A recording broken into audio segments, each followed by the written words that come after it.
Корекция на цвета и интензивно подхранване. Tahi Bulgaria. Измиваме косата с подхранващ и защитен шампуан Gold Protein Capellus Secus. Изплакваме и отстраняваме около 80% от излишната вода. Разклащаме и нанасяме ампула А. Масажирайте, докато получите кремообразна текстура.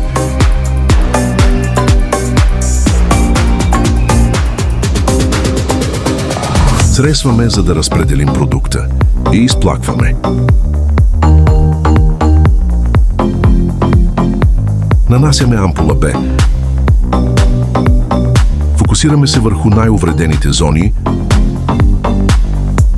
Масажираме, за да разпределим продукта и го сресваме.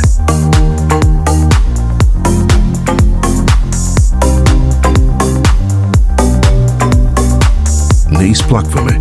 Изсушаваме и завършваме с преса за коса.